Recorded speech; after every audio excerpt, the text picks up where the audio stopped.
Sure this is safe, honey. Totally safe. Big breath in for me. Okay. Let it out. And here we go. Oh, landed in another room. You all right? Feels fantastic. Best adjustment of the day. I'll make a decision soon. Oh no. Alright, so Hollow Knight Silksong. Like, it's actually kind of hard to even talk about this game. This is one of the largest games I've played in a long time. It's probably the largest 2D game I can ever remember playing. It's absolutely the largest Metroidvania game that I've ever played. I mean, it is just massive. I mean, the map is huge. And when I committed to doing this stream, I was going to attempt to beat it in one sitting. It was going to be the Blind Rage Challenge.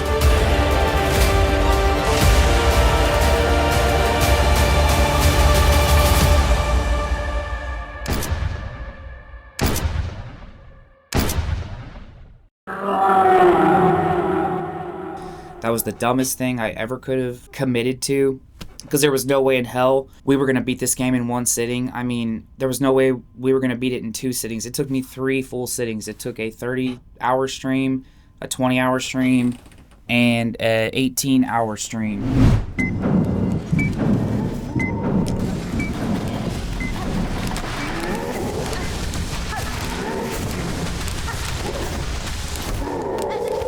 God damn it!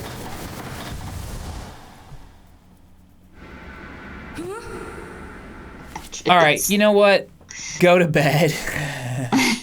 Bathory's telling me to go to bed. Listen, all right, we're going to call Bathory. We're going to get the final consensus from channel co-founder and source of this clip right here. Garbage! I'm done. We're not playing this. We're skipping it. Hey, Howdy there, channel co-founder. I hate you so much. Hi, everybody. Yes. Tell him to go to sleep. No, Yes. we can't. Because all the people in chat Yes. are counting Sleep. on me to do this. No. And we no. promised He's a we would do liar. it. Now, Sleep. Make him listen. sleep. Becky, give me a second, please. I was going to ask you your opinion on it because, I've already been up so late now. It's already 8:30. I mean, shit, you might as well just stay up till like 12 or 1 or 2 or something when you normally would go to bed. And then if you can't beat it by then, just call it. I'm gonna say no. Why? Your brain. Well, Your brain is mush. that's true, but then again, there's people in North Korean prisons. They're being tortured right now. So is this as hard as that? That is a straw man argument. That's not a straw man argument. Yes, it is. I mean, you've been up for over 24 hours. I don't know. It's pretty fucking torturous. You know what? Here's what we'll do. Here, just stick by on the phone for a minute. What he really does, Chad, is he always calls me up for my opinion, and he does the exact opposite. Okay. All right, chat. Vote in that poll. You're in control of the results of the challenge. 47 oh, wow, there's quite a few votes. Oh my God. There was only 15 viewers here when I looked last time. Yeah, you have a lot of lurkers, Oh okay? my gosh. Damn, bruh. Where are all these voters coming from? I asked for an F in chat earlier and it was crickets. It's called lurkers, motherfucker. Lurkers. Give it 2 tries. If you don't do well, take a nap, come back tomorrow, and call it a redemption stream. Can you believe it's a 50-50 tie? Yeah, that's insane. Okay, here's what we'll do. We're gonna leave it to a coin flip. Oh my god. Or you can just listen to me. Girl, fucking put a monkey backpack on him. All right, chat. No gamble means no future. Mr. Vola shows us the way. Okay. We're leaving it all up to a coin flip. Bathory, call it. Tails, you go to sleep. Heads, you continue. Okay, tails we go to sleep, heads we continue.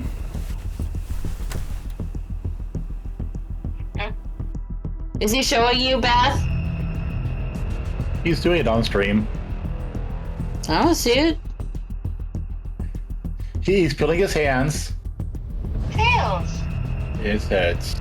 Oh, fuck, it's heads. God damn it. I can't see shit. Fuck, I hate you. It's whole thing is a fucking regret. Pow.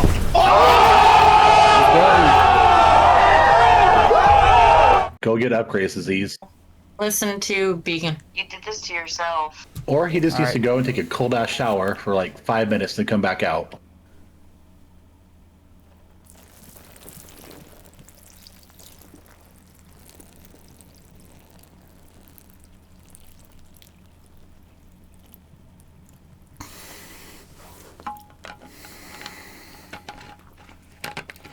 Let's go. We're ready. Let's rock. Okay, chat, get ready to fall back to sleep because it's gonna be a long, another probably hour of grinding.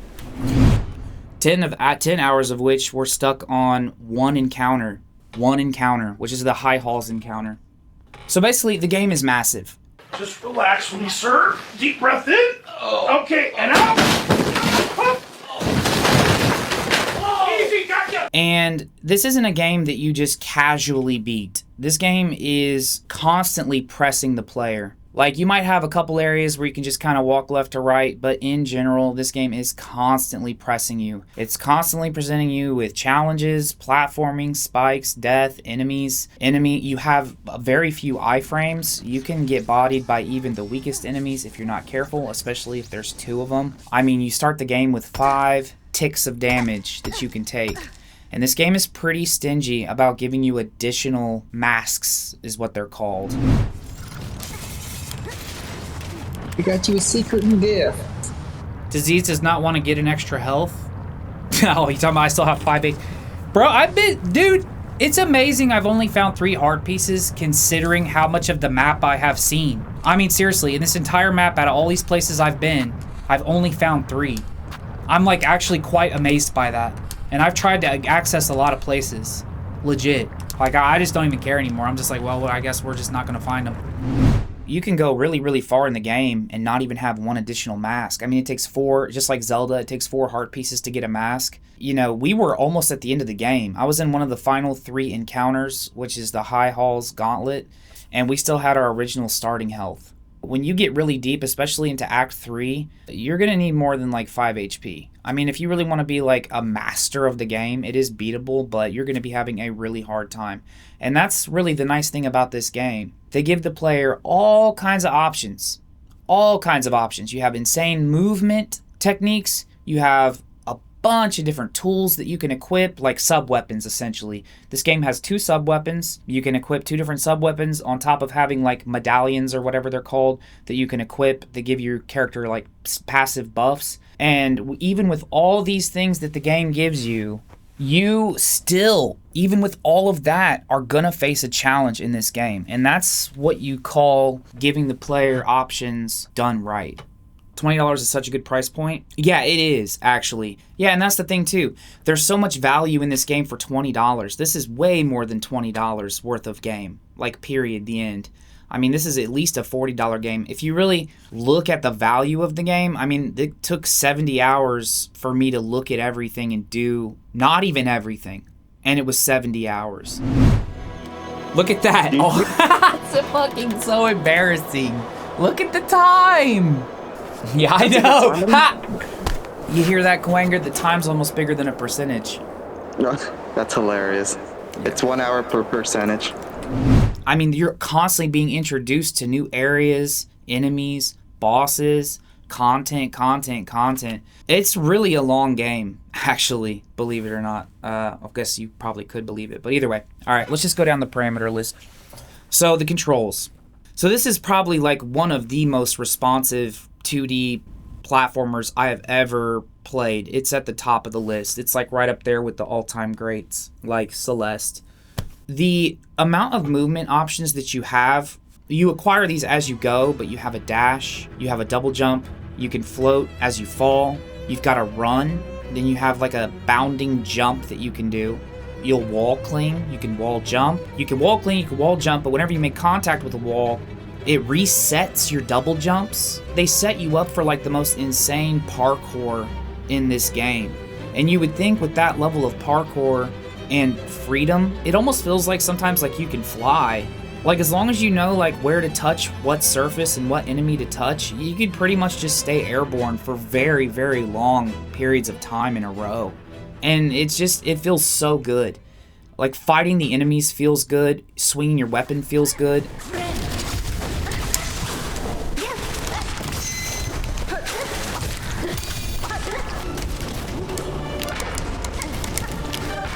Fucked up there.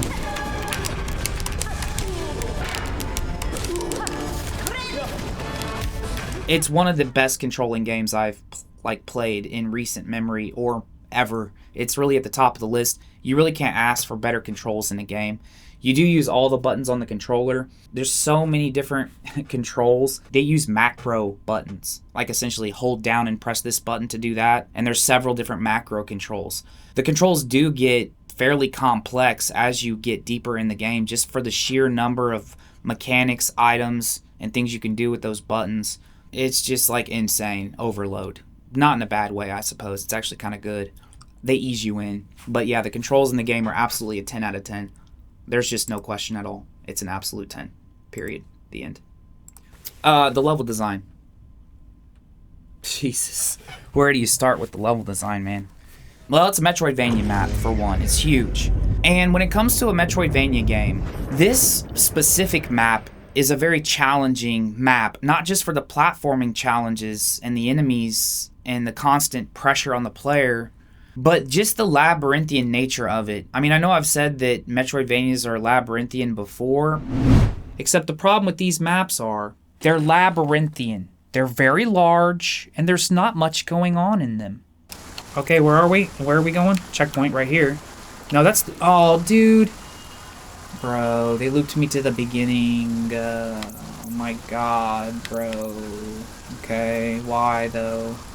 They're hollow. Large vacant areas, mazes, boring mazes. Oh, this door is locked. Where do I go? I don't know. Wander around, explore the map. Here, come do our secrets. Come find our secrets. Fuck your secrets. I'm here to play Shinobi, not some fucking rip-off Metroid game that isn't nearly as good. But this one is like extra labyrinthian. I mean, it's almost like they made sure that you had 2 or 3 ways out of every area. Okay, there's a brain, like a hat, or I don't know what the hell that is, but we're locked from getting there, so seems like we are. This is a Metroidvania with the most locked doors I've ever seen in any Metroidvania. Just the most blocked areas. And you will get lost if you don't pay attention to your navigation. Chapel of the Wanderer. Okay. Do we have to have a branching path literally in every fucking room? You know what I mean? Can we just have like one room be not a branching path? Okay. Yeah, we almost died just then. Because that'd be too easy. Bruh. Jesus Christ. And they are strict about your map, just like the original Hollow Knight, where, you know, if you get deep into an area and you haven't found the map there, and you get really far and you press that map button, there's nothing to look at. And you can get lost very easily, especially since there's so many dark areas in this game where you're in pitch black, except a halo of light around your character. And if you die before you get that map, you're shit out of luck. So, I mean, you do have to pay attention to where you're navigating. Like, when I play Metroid, I have a bad sense of direction anyway, and I can become absent-minded when I play games and kind of zone out. Alright, I'm going in circles right now. Let's not do that. Dude, so I did just go in a circle. We've already been here. I don't exactly understand what they're wanting me to do. We don't even have a map yet. I just went this way. It's ADD, bro. I gotta pay attention. I have gotta pay attention, or we're never gonna get the hell out of this game, bro. I cannot lose focus like this. And I use maps as a crutch when I play these games a lot of times. And so I was in that habit of using the map as a crutch, and then when I started playing this, it fucked me hard, because you can't do that, really. Because even like as a game like Super Metroid or something like that, when you go to your map, you're on a grid, you're on a square grid like graph paper. It tells you literally exactly where you are. This map is intentionally vague. Even when you find the map, you go to the map screen, you don't see a grid. They just kind of show you where you are generally, and you kind of have to figure out where you are exactly. So the navigation is part of the challenge. Not only that, but like I said, the dark areas. So this game is like has a hard-on for dark areas. Like, there are so many dark areas in this game. There's a lot of dark areas where, like I said, it's like pitch black and you just have a halo around your character. And there's other areas where you can see, but it's just generally dim and you still have a halo. I mean, if you look at the screen right now, we're sitting on a bench and we have a halo around our character right here. I think you keep that halo. Yeah, look. I mean, the game is like a very dim, dark game. Like, overall, I just think that when you do dark areas in a game, I'm not a fan of dark levels. What? YOLO? Gah! What's over here, man? We're not going through that door.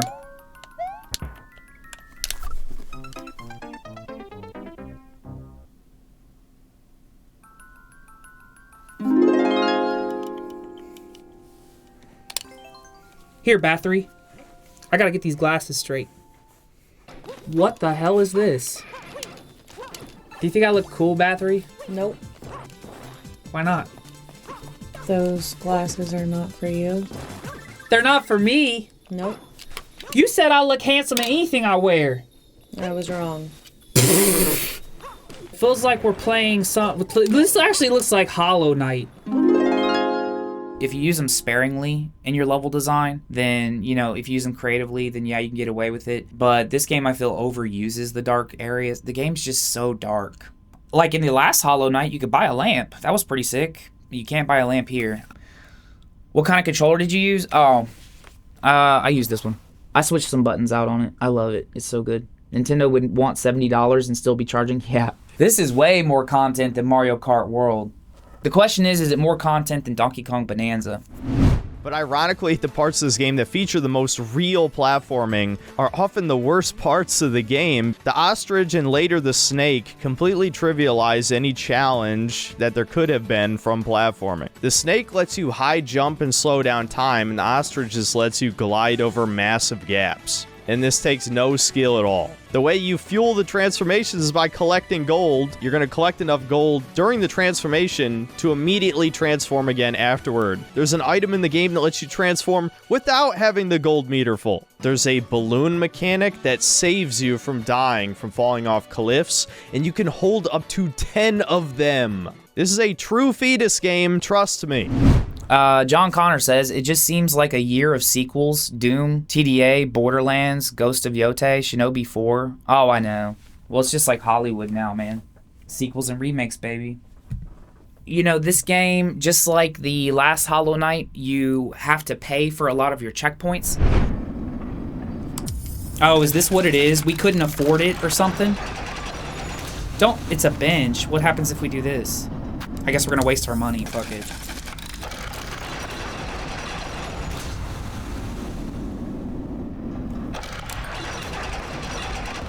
Okay, and you only have so much time to even sit on it. I guess suck a dick. Okay. And if you get deep into an area and you don't have the money to cover it, you're just not gonna be able to afford that checkpoint. And then if you're in a foreign area, you'll have to go grind around and look and where am I? And oh, it's dark here. And oh shit, there's spikes and there's enemies and this map is really hard. This map is challenging. Oh shit, I died.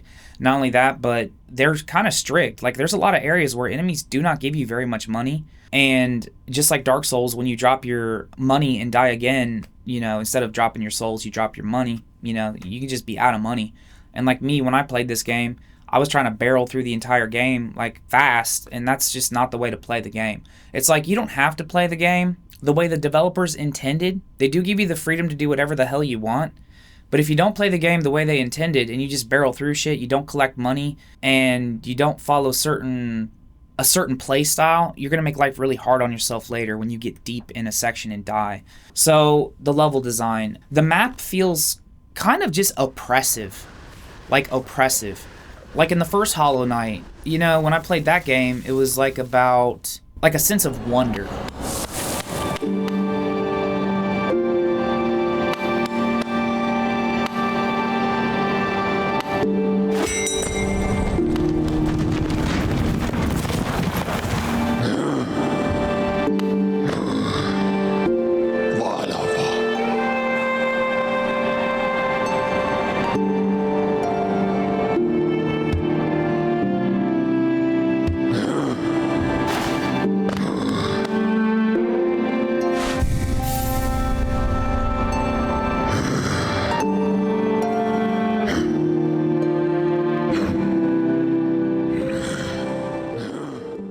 You know, it's wanting to discover more about the world and just kind of feeling like you're getting a level of challenge in the game, but weirdly it just feels like a little friendlier. Like this world in this map is very much like a dystopian, everything's fallen the fuck apart and shit just got real. And that's the vibe it keeps for like the entire map. Like a lot of games, they'll have certain areas where they kind of give you a reprieve.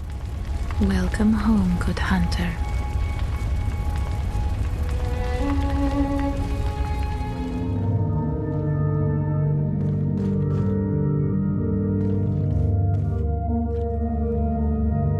Where you'll have like, I don't know, a different kind of area that's a little more cheerful or light.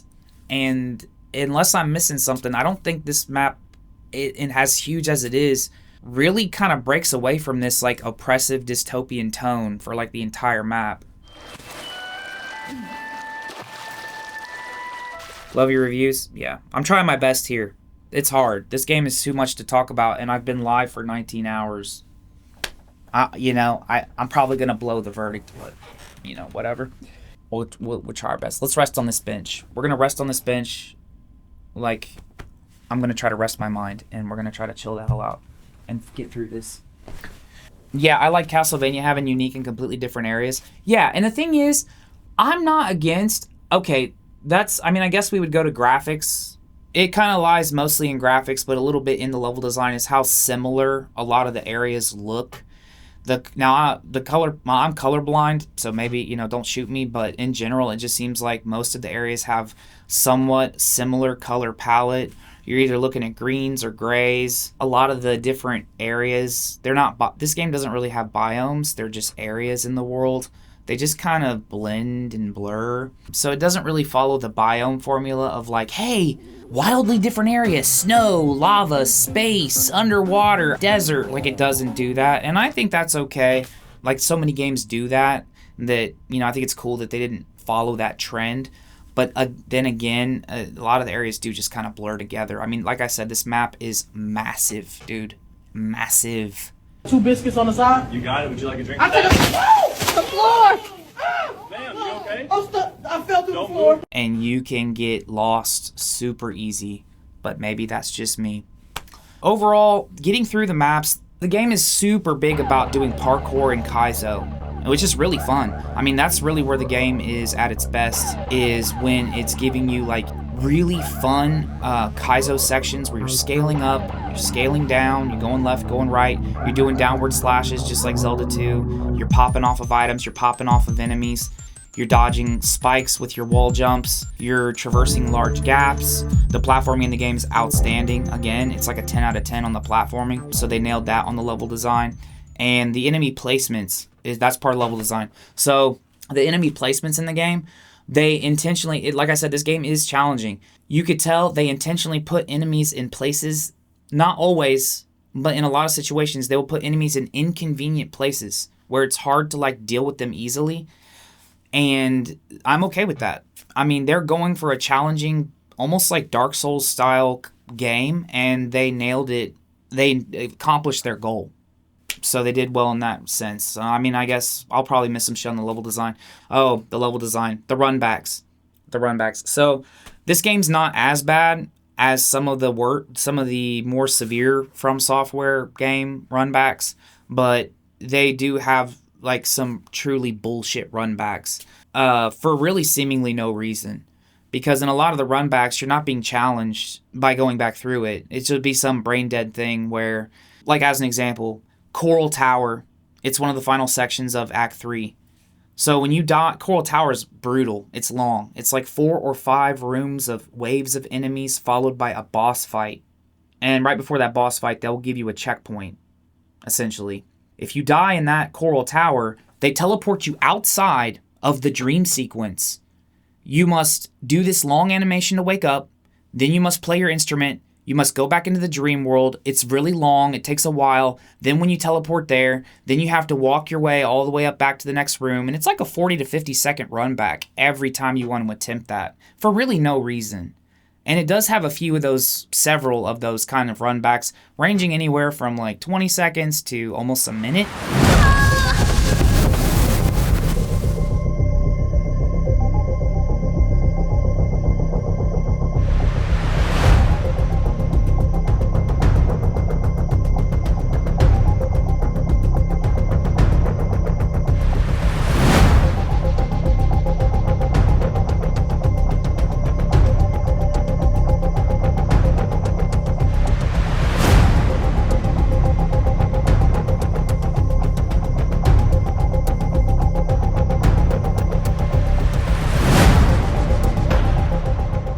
for seemingly no purpose. Sometimes the runbacks do, if you want to say they serve a purpose in a sense of challenge.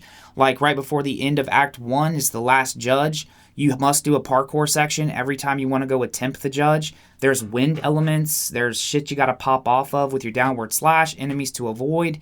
That run back's long. It's like, can't recall, 30, 40, 50 seconds every time you want to run that back. At least that run back serves a purpose if you want to challenge the player for platforming. Then again, this game is huge, and there's a fuck ton of bosses.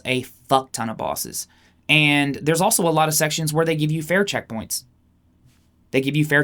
And just like Dark Souls, there's a lot of times there's shortcuts. There are shortcuts that will get you to a bench. At the bottom of this drop is a destructible wall on your right. Break it and then drop down the next channel. Break any destructible walls in your way, and then drop down to find your well-earned bench. Not only does this mean that you can avoid some of that terrible climb in the future, but you've also got yourself a decent checkpoint for the boss fight at the top of the zone. And if you put in the work to look for those checkpoints, then you can shorten that run back. So it's kind of hit or miss on the run backs. Some of them are bullshit, some of them are just fine. I'd say, it is a detriment to the game, but not a huge detriment in the scope of the game as a whole, just because of how huge the game is. I really don't think Souls games have bad run backs. There's like one really bad one in DLC 2, and that's all.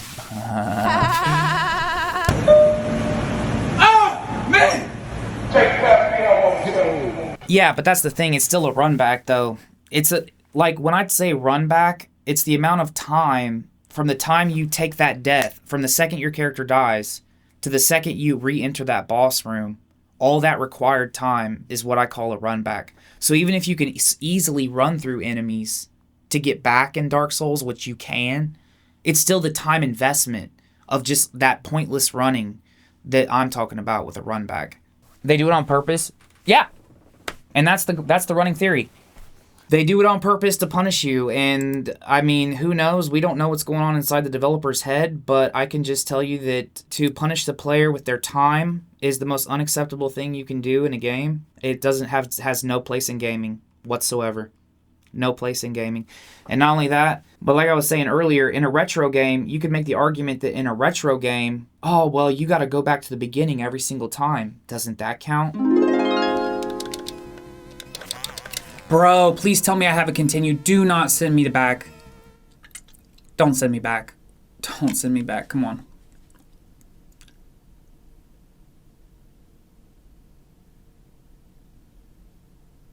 Bro.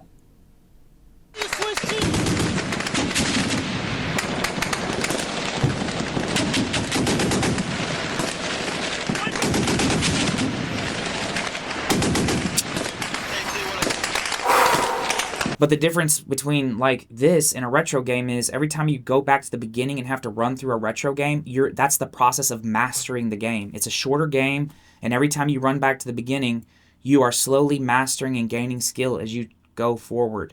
But a run back just to walk back to a boss for the sake of making the player wait? Why? Like usually if a game tries to do that to me, I'll just uninstall the game. Like, I'm not going to play that game with a developer. Like, you can go to hell. But this game has so many good qualities in it, and the runbacks aren't as bad as others I've seen, that I forgave it, so.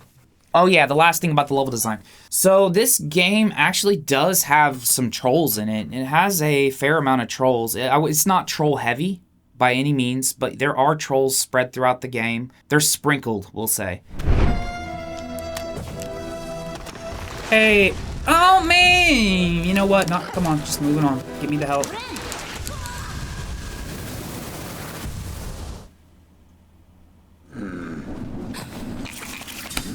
I mean, I guess got him. Got him. LOL. Oh, shit. An entire new area. We just found a secret shop.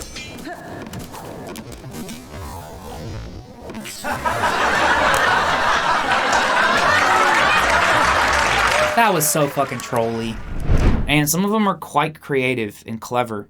It's kind of interesting kind of how much work they put into some of the trolls.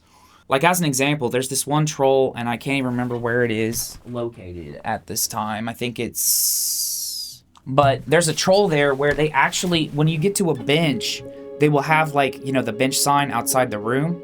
And when you go in there, you're like, oh shit, a bench. You're far from a bench. You need a bench right now, basically. That's what happened to me. Like, I need a bench. I walked in there, and when I walked and sat on the bench, the floor just collapsed. And they had a whole other room down there, but it was just a pit of poison. And there's no real bench there. There's just no bench. It's all just this big fake-ass room with a bench that you can't use. Sure this is safe, honey. Totally safe. Big breath in for me. Okay. Let it out. And here we go. Oh, landed in another room. You all right? Feels fantastic. Best adjustment of the day. And that really pissed me off. But then I thought about all the work that went into that for them to just make that fake-ass bench. They had to design that whole room there, make the pit at the bottom, put the sign up front. Like, that's a lot of work for a troll. And so I guess I respected it. 64-bit K, DEI, diversity, equity, inclusion, female, power game. Protagonist should have been Hollow Knight again. Yeah. No. Sometimes I really wonder, like, if people actually have that opinion or if they're just trolling. I would much rather believe they're trolling, because if somebody really believed that, I would just have to pray for them. Help him, O God. Give him strength, O God, spiritually and physically. Oh my God. This is a real person who thinks this. This is real people like this out there. Let's time them out for infinity. Okay. Bro, they are bugs. Well, you know, honestly, when I hear somebody talk like that and he's being like that hardcore anti-feminine over this game that's just like bugs, it makes me feel like he's had a lot of women in his past, that he's like has some severe trauma. Don't you remember what your mama told you about girls? I remember, Mama. That's a weird starter to come into a random channel and like go ham on this like feminist thing as your first message ever, but that's the internet for you. Yeah. I like girls because a lot of them are hot. Is that controversial? A lot of them are attractive to look at. Does that make me a monster? I mean, Hornet, she takes good care of herself. I mean, look at Hornet. She looks well kept. I mean, think about the amount of effort it takes to clean those horns, those pincers, every day and keep those pincers looking like pearly white. It's like brushing your teeth. And God bless her. I'm sure I missed some shit, but that's kind of the broad strokes of the level design. Constant pressure on the player, very challenging maps, platforming pretty much everywhere, pits, spikes, you gotta be careful, enemy placement, you can get ganged up on by enemies that look like they're no threat, when really they are, because you don't have the iframes, so even the smallest threats you have to take seriously. Damage boosting in this game is not a thing, really. You might get a little bit of a distance from damage boosting, but by and large, you have to treat it just like a Dark Souls game. Like, you're not going to damage boost through Dark Souls, unless you really know what you're doing in the game or whatever, but on a first playthrough, not understanding the game, you're not going to be damage boosting through a lot of this, unless maybe you're later in the game and you have a lot of upgrades, then you can do some damage boosting, but you got to pay the fuck attention when you play this game. You're going to have to put in some effort if you want to beat this game. So, level design overall. Labyrinthian, extra labyrinthian, dark levels, some trolls, but I like the trolls. The runbacks are not the worst I've seen, but shouldn't be there at all in the first place. And overall, the map is just kind of depressing to look at. But the design of the map's meticulously thought out in every... You can tell they just thought about this map like hardcore for years, is what it seems like. And they just meticulously designed it. So it's kind of... Overall, it's a net positive on the map. I guess I'd give the map an 8. So the enemy boss design. Absolutely outstanding enemy and boss design. It is absolutely a 10 out of 10. There's no question at all. Enemies were meticulously thought out in terms of their movement and their patterns and how they would interact with your main character. So I guess where we start first, the enemies. So enemies. There is a shit ton of enemy variety in this game. Just the scope of the game. I mean, even if they take enemies and quote-unquote reskin them, they look completely different, and a lot of times they'll remix the pattern. So like, oh, thanks, man. Man, we're getting like these morning people. Thanks, man. I'll suck a good dick any day. I appreciate it, young balls. But anyway, what was I saying? Oh yeah, the enemy design. So, you know, the enemies in this game are like, Why? I'm trying to do the fucking verdict, man. You're fucking up my verdict. That's definitely a teenager, but I do appreciate the support. I can't even ban anybody in my channel. It just says, let's report him. Hate speech, graphic violence, hide user. Yeah, that'll get him. All right, sweet. Yeah, the enemy design. So, all right. One, there's just a lot of enemy variety, but there are cases where they will like sort of recycle an enemy. Like an enemy will have a different appearance, but it'll have a really similar pattern to an enemy from a different area. But a lot of times they'll take that pattern and they'll remix it. As an example, like there's a specific enemy that throws bells at you, right? In a certain trajectory. But you go to the next area and this enemy, he throws like fireballs at you, but these fireballs explode. Like that. So they do reuse some enemies, but they at least reskin them. They at least remix the patterns. And at the end of the day, if you're making a 2D platformer, there's only really so many patterns you can give an enemy if you really think about it. And they're really creative. And more than that, a lot of enemies are complex, especially as you get deeper in the game. Just like Dark Souls or From Software games, you'll have like enemies that have 2 to 3 different patterns, especially like the High Halls encounters burned into my mind. Because that's where they take a lot of the highest level enemies in the game, the most complex and technical enemies, and they throw 10 waves of them in a row at you. And there's a lot of complex enemies in this game, really, that you have to memorize multiple patterns per enemy. And so, I mean, I respect it for that, shit. The level design. Okay, going back to the level design. So I just wanted to speak on something real quick, and that is the High Halls. It doesn't even have a name.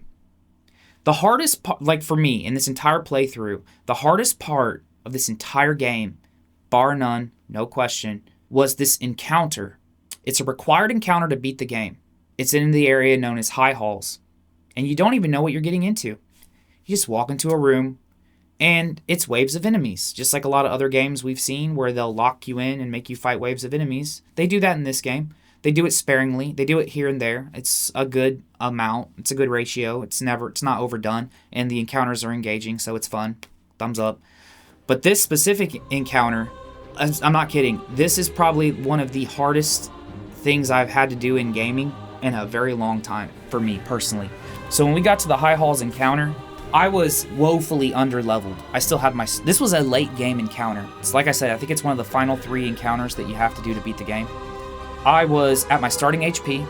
We only had 1 weapon upgrade, which didn't even seem to do much more damage than the original weapon, but we had 1 weapon upgrade, and we had like a few tools at our disposal. I was on that 1 encounter for 9 hours. 9 hours.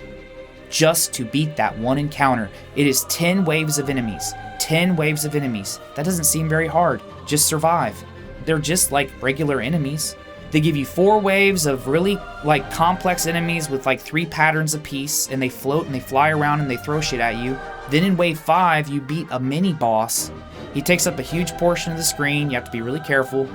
After you kill him, 4 more waves of high level technical enemies with a lot of health. They all have a lot of health. And then after those 4 additional waves, you have 1 last wave, which is that mini boss that you fought in wave 5, but now there's 2 of them. And that was, bro, I gotta be honest with you, that is, not only was that the hardest part of this entire game, but that was my favorite part of this entire game. Absolutely. Because that encounter at High Halls was pure gameplay. Pure gameplay. It was just movement, juking, dodging, evading, twitch reaction, instinctive gameplay, the freedom to do whatever you wanted with outstanding movement. You know, at a certain point, I just turned the music off. And when I turned it off, it sounded like a sports arena. It sounded like a bunch of athletes or like an MMA fight, or it just sounded like this arena. Like where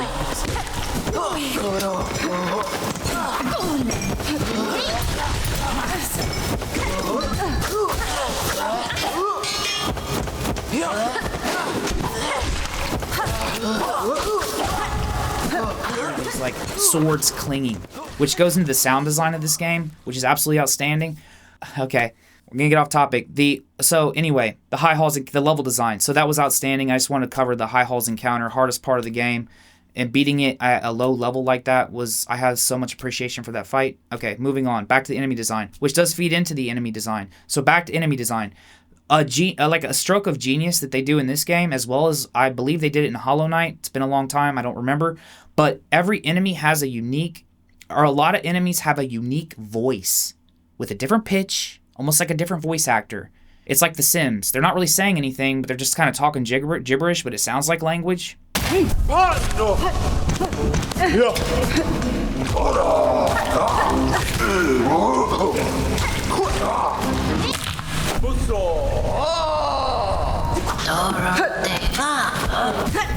Not only is that cool, and it makes these regular everyday enemies feel like they have some kind of personality, so that's cool for world building and just immersion, but it also functions as an indicator.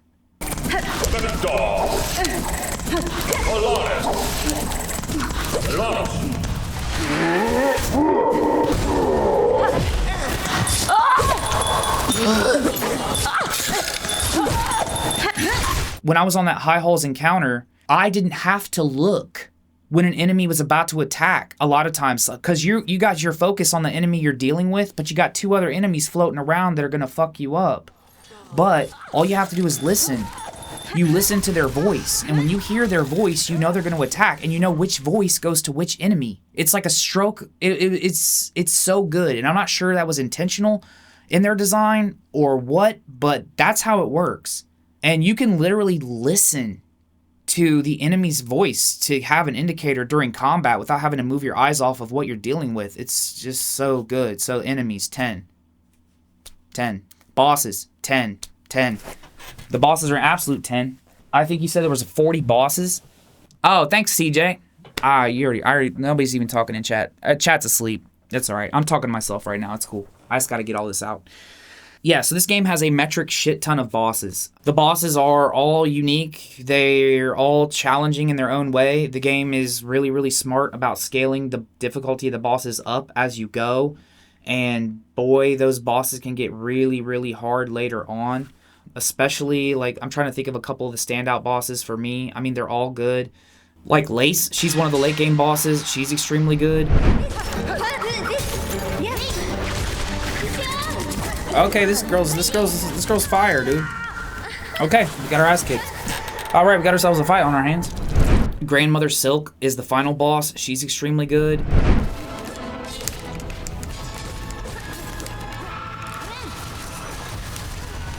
Come on, can you let a brother heal? Just trying to heal, bruh. What the fuck ever, man.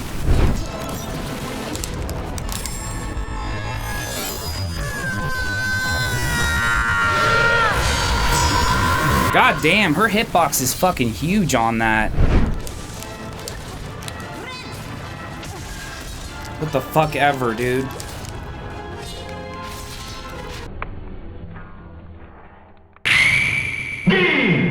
Oh my god, grapple there, you dumbass. We'll know next time. Like, they're all good. They're all good. But a few of my favorite bosses, personally, are the Ant Queen. I don't even know her. She's the Ant Queen, okay? I call her the Ant Queen. She's an outstanding fight. Really hard, really technical.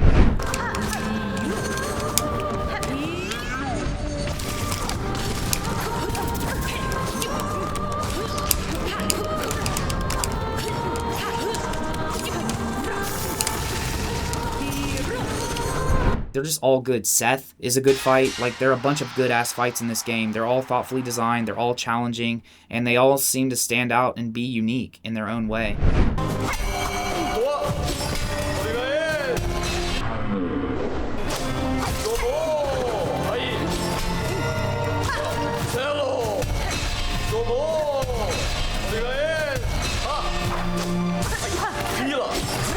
Really good indicators. The bosses all have good indicators. They make it very clear what the boss is going to do before they do it in most cases, when they don't have to, but they did anyway for the player.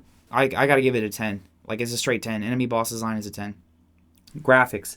So the graphics in the game are really a 10. Like, the attention to detail in the graphics is just absolutely outstanding. I mean, everything in the game looks brilliant. The downside of the graphics, like I said earlier in the level design, is it's just like, it's so dreary. Like, it's dark and it's dreary. That's what they were going for.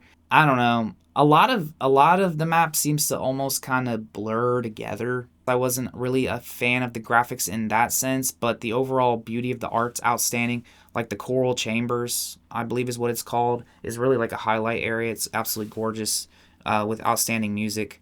Yeah, I'd give the graphics of the game like a solid 9. The character art almost looks, it reminds me, it just all looks like hand-drawn. It looks like painstakingly hand-drawn. I'm not sure what method they used to animate the characters, but they look outstanding. Cuphead was like hand-drawn, you could tell. This just feels hand-drawn. It looks great. They're just beautiful. Really, really good. The mechanics. So, the mechanics in this game are so many. There's so many mechanics that you have. So, I mean, when it comes to your movement options, like I said, you've got the traditional fare, you've got the double jump, you've got the dash, you've got a run, you've got a harpoon attack that clings on, it bounces off enemies and allows you to get additional air and jumps. You've got like an air dash, and it just, the list goes on with your movement. It's outstanding movement in that sense. You have a sub-weapon, which is your silk that you get from killing enemies. And then you have a secondary sub-weapon, which uses its own type of ammunition. They're called shell shards. When it comes to the silk attack, your main sub-weapon, and then your secondary weapon, you find more of those throughout the world. A lot of them are really cool, really useful, really creative. Like there's one that was actually pretty sick where it's just tacks. It's really good for boss fights. You just throw a bunch of tacks all over the ground. They'll walk back and forth over it and continue to take damage. Like they're all really cool. It builds up a motivation for you to explore and find shit, like go find things in the world. People usually don't give a fuck about their YouTube name if they're not dropping a lot of comments and stuff. Like mine was just, hey, oh shit! Let me guess, rosary beads? I'm gonna laugh my fucking ass off. What is this? Yeah, rosary beads. Wow, game changer. Thanks. Wow, we found a secret area.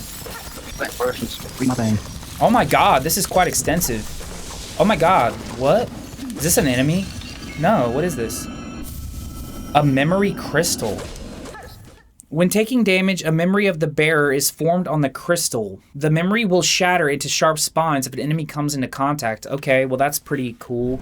Not only that, but different from Hollow Knight, this game actually has a system of like having a build. So they tried to like emulate, I guess they're emulating like RPGs in that sense where you have a build to your character, but they don't have experience points. So there's no stat allocation. So what did they do? Then that's where they came up with the crest system. So you start with one crest, and that crest gives you a specific type of weapon with a specific focus.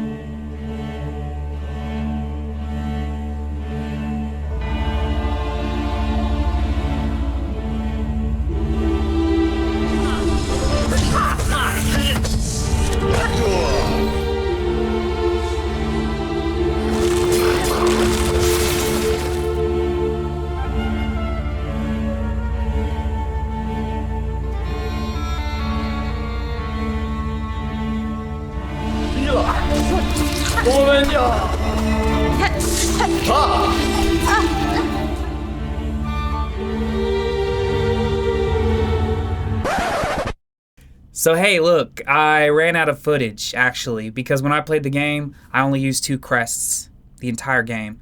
Because as soon as I discovered the Wanderer crest, there was no need to do any other crests. I had the Beast crest, I tried that out for like 5 minutes, and then I just realized there's no better build than a Dex build in pretty much any game. So it's pretty much go Dex or go home.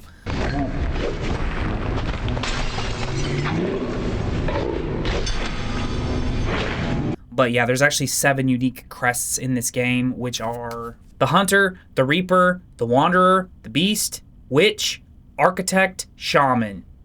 So there you go. But yeah, I don't have any more footage, and I'm not gonna boot this game up again. I've already played it for over 70 hours. I'm good. But yeah, you get the idea. But essentially, that's what they did in place of having experience points. They give you the crest. You must go out and find the crest. You only start with 1. You got to go find them. Another motivation to go explore the map. There's tons of cool shit to find. That's another highlight of the map. There's actually legitimately cool shit to find in this map. Once you find those crests, it's not that simple. There's slots on the crest, which you'll equip your tools to. You've got to unlock those slots within your crests. I mean, it is a complex system for like a 2D Metroidvania game, but it does work really well, and it does incentivize you to explore. They're called memory lockets. That's what you find that helps you upgrade your crest. And then with the rest of the mechanics, I mean, it's just like typical. You got your world map, you got questing, Okay? Wish promised. It's bougie, so it's not a quest. Flexile spines, wish granted. I like the way it's so bougie, the way they don't call it quests. It's like Simba chances in Lion King. They're not lives, they're Simba chances. Bro, why didn't I do this? So stupid. Why didn't I fucking do this? Where's the Lion King instruction manual? When Simba's health meter reaches 0, you lose 1 Simba chance. They call them Simba chances. They're not even lives, they're Simba chances. Fucking God. Yes, excuse me. Yes, when his health meter reaches 0, you lose 1 Simba chance. If a milestone, excuse me, it's not a checkpoint, it's a milestone. If a milestone has been reached on the current, this is such a bougie ass game, so fancy. If you have no more Simba chances, but continues remaining, then you have a choice between continuing from the last level completed or ending the game. You know what? It's ancient technology right there, ending the game. The mechanics in the game are just really good. I mean, they're 10. They're 10.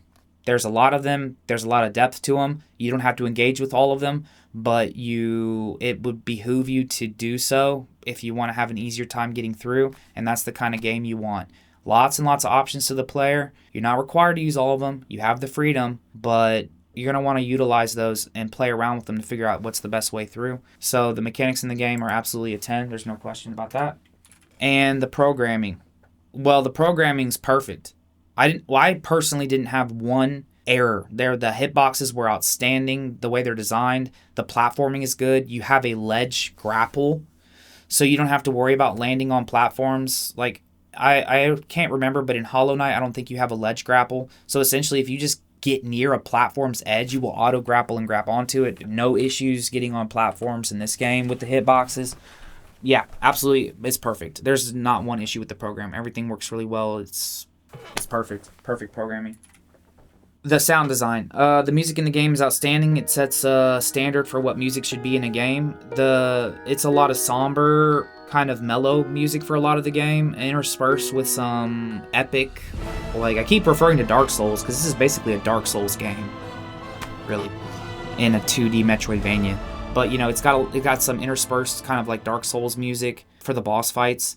But overall, it's just outstanding. Like, there's a few favorites that I have, but like my personal favorite is the theme to Choral Chambers.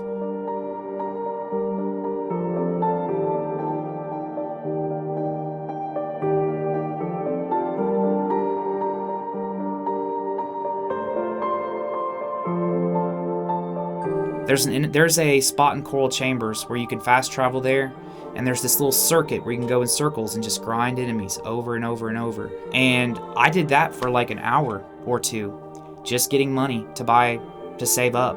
And I just enjoyed killing those enemies over and over, listening to the music, and just zoning out. That's how good it was. That whole environment in the Choral Chambers is outstanding, but the music was good too. And not only that, but weirdly, I think it's the Blasted Steps. Like, some of the music actually sounds like it's from Metroid Prime.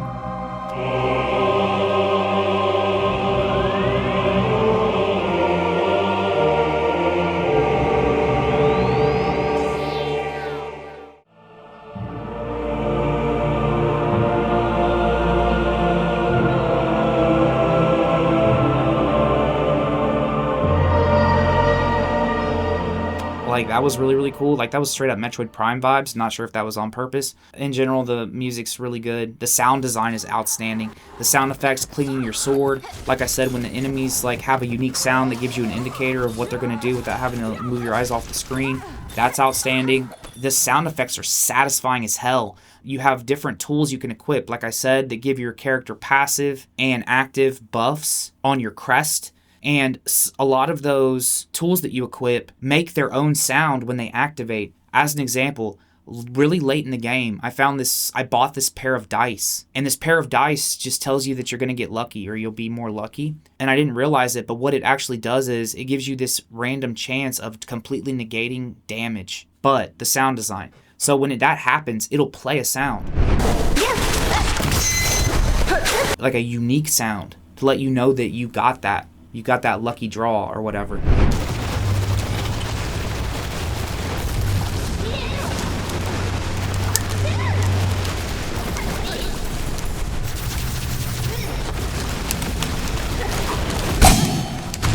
Ha! Burned you up, you stupid bitch! Pow. And it's the same way there's this other tool that allows you to cling to walls without sliding down. You just auto cling. And it makes this really satisfying sound when you click onto the wall.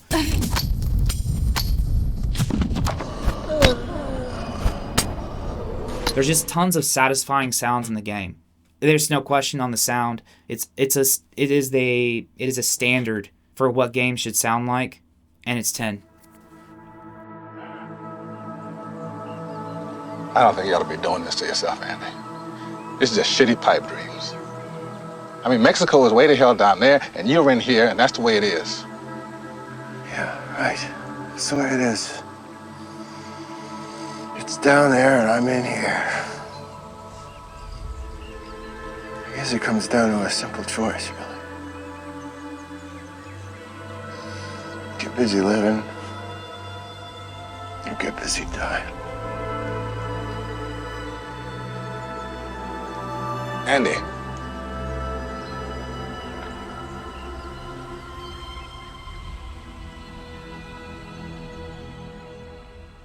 So the fun factor. I respect what this game is doing. Like, it's trying to constantly press you. It's constantly challenging you. It's very rare that they're giving you like a break in a breezy section. It's punishing, but it's rewarding at the same time. But it's also exhausting, just by the sheer size of the game. Here's the thing to say about that. Well, for one, I mean, the game, like I said, it's massive. But a lot of the content in the game, I don't know, maybe half of it, you don't even have to see or experience. You can literally barrel through and get right to the end and skip half of the game. You know, that's what I like about it. You have the option to go see everything and do everything if you want to, but you don't have to. So they give you freedom for that, and I like that. Because I would want to complain like, wow, this game's really long. It's too long, and it is really long. If you want to do everything and see every area, you better be preparing to play this for a very long time. But yeah, the fun factor of the game, it's really brought up by its outstanding platforming, the outstanding enemy design, the top-notch bosses, just the, I don't know, just the moment-to-moment actual gameplay is really fun. But to me, personally, it's brought down, the fun is brought down by some of the unnecessary runbacks. Just the overall, like, never feeling like the game just a lot of times just doesn't let up on you or even give you anything kind of pretty to look at or just something that's not dreary and dead. You know, I'd say that the fun factor is very high for the game. And for me personally, the fun factor is really, I don't know, there's so many areas to explore. It's so high. I'd say the fun factor of the game's probably like a 9. Yeah, I'd say it's like a 9. There's just so many strong qualities in the game that make it enjoyable to play through. So much to see and do. I'd give it a 9. Yeah, I think my whole chat left. I've been talking so long. Is anybody here? Is my chat paused? I haven't seen chat move in like 5 minutes, but if you all are just chilling, that's good. Oh my god, chat's been talking this whole time? Dude, my chat's fucking broke. I swear to God, man, YouTube is janky as shit. Bro, this whole time I've been talking. The High Hall's enemy room was my favorite fight in the game. Agreed. At first I was so pissed though, but then I realized I had to use all the tools available. Yeah, that's right. Doing that with minimal upgrades was the most satisfying, rewarding thing I've done in gaming in a very, very long time. I mean, you gotta think about it. I think it was 9 hours I was on that. Dude, I've beaten retro games blind quicker than that.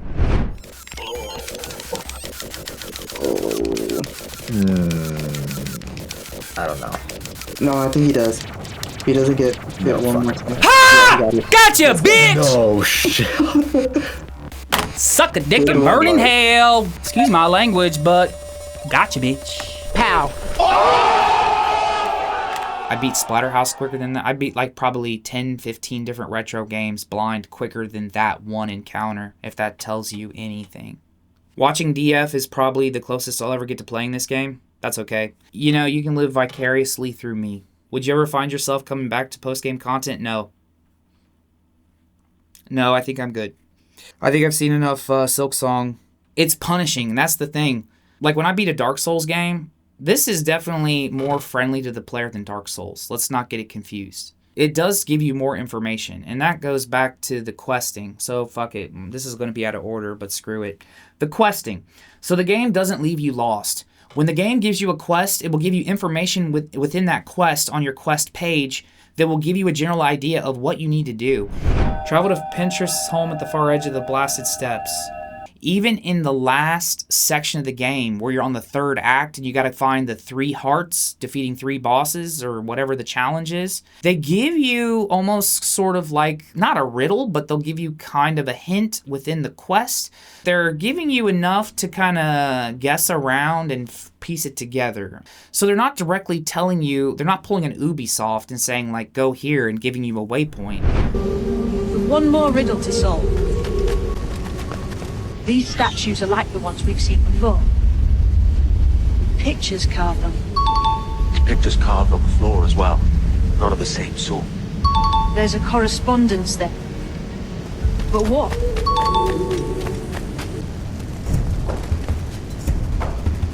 There's a difference between them animals on the statues and them on the floor.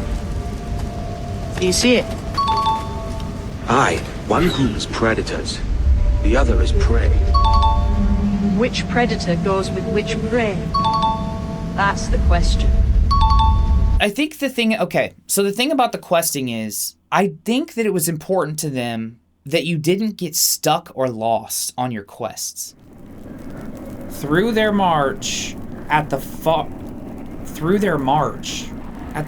border of the lowlands, seek the last queen of the ant hunters. I've been there.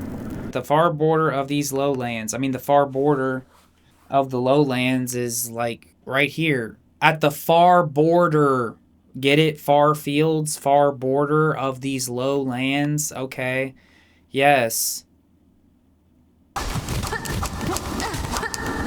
Okay, why the hell would they send me here if I can't do anything? Dude, this is so whack. I thought this was surely going to be the way. At the far border of these lowlands... Through what? I mean, Hunter's March? I guess we're gonna go to Hunter's March. Fuck it, we're going to Hunter's March. Okay, Hunter's March. We're almost dead. Oh my god. Look, I wasted like an hour or more going to the wrong place, but if I would have just thought about it more. Through their march, at the far border of these lowlands, seek the last queen of the ant hunters. Hunter's March. There you go. Told us right where to go. For a Metroidvania of this size that has a lot of Dark Souls flavor to it, there's remarkably few times where you're legitimately stuck, which is impressive. So props to the devs on that for, I guess that would be level design. I don't know where that would fit in, but anyway. Yeah, let's do basic math. So 10, 20, 30, 60, 70, 80, 88, 97, 94, 9.4. Okay, 9.4. And the difficulty. So this is the difficulty. This is actually a really hard metric to gauge because of just how much freedom you have in this game. You really have the freedom to make this game as hard as you really want to make it by not collecting extra things and doing the bare minimum and getting really, really deep in the game. Without collecting anything, you will be having a very hard time, extremely high difficulty. You will have to have near perfection on some of the later areas, and it's high. The difficulty can be as high as like maybe a 9 or a 10. Like it can get really high up there. But then again, if you're a player who is meticulous about exploring every area, you go and put all the work in to get the power-ups, the heart containers, the tools that you need for the job. You experiment around with different builds. You can make the game much, much easier. You get stuck, go somewhere else, upgrade, come back. Then the difficulty can go down. But no matter what you do in this game, the difficulty is only going to go so low. The game is never, ever trivial. And the game is never, ever easy. It's just not. Even if you do the maximum. If you want to go through all 3 acts, even if you don't go through all 3 acts, the game's never easy. But if you really want to go the full distance, the game never falls below a threshold of like a 6. I'd say like the minimum difficulty of this game is like a 6. And I'd say the maximum difficulty really can be like a 10. I'm telling you, man, that High Halls encounter with like not having upgrades. Holy fuck, man. Holy fuck.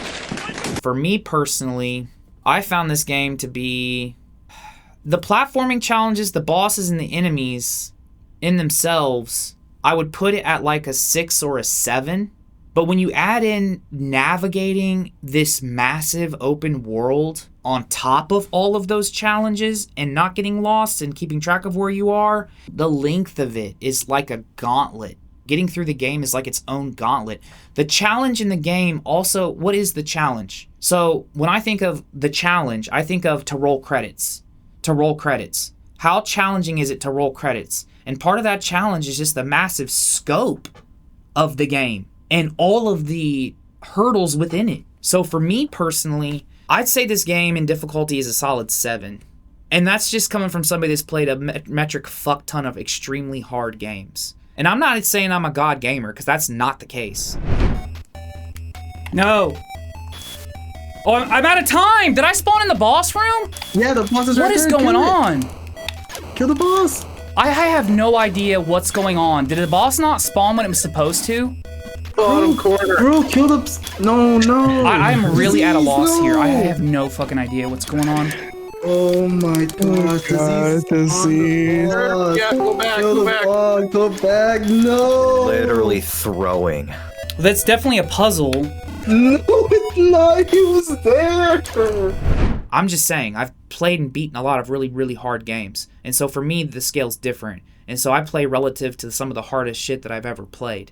I mean, like, okay, one of the hardest games I've ever played and beaten was Streets of Rage 3 USA version. Streets of Rage 3 USA version. You know what's funny? How many people don't even really know about that game? Or they don't know it well enough to understand how hard that game really is.